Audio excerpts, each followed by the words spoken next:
ಇನ್ನೊಂದು ಜ್ಯೋತಿರ್ಯದಲ್ಲಿ ಇನ್ನೊಂದಂದರೆ சரத்தில் மூன்றவன் ஏற சரணாதன் கிரிநாதனுக்கேந்திரம் ஏறிடினின்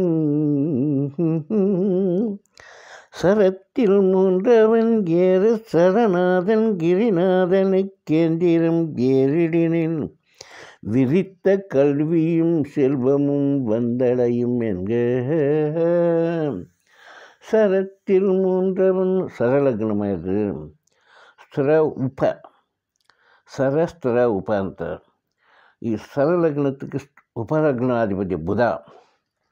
ಏಕೆಂದರೆ ಅವನು ಇಲ್ಲಿದ್ದನು ಆ ಲಗ್ನದ ಸರಣಾದನ್ ಕಿರಿನಾದನ್ ಕೇಂದ್ರಂ ಕೇಳಿಡಿನು ಇಲ್ಲಂತ ಮೂರ್ಖಧಿಪತಿ ಲಗ್ನದ ಕೇಂದ್ರ ಸ್ಥಾನಗಳು 1, 4, 7, 10 ಸ್ಥಾನದಲ್ಲಿದ್ದನು.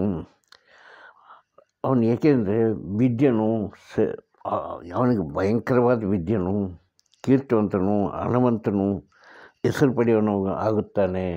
ಇದು ಜ್ಯೋತಿರ್ಯದಲ್ಲಿ ಒಂದು ಮಹತ್ವ.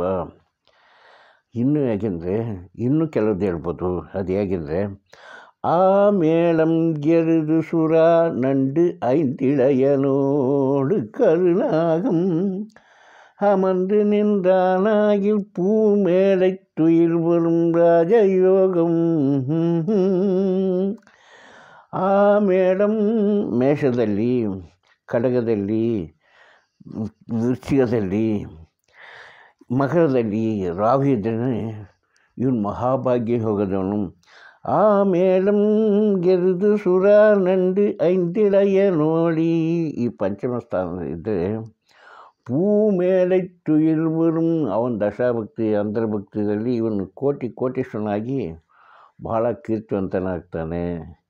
ಇದು ಒಂದು ಮಹಾಭಾಗ್ಯ.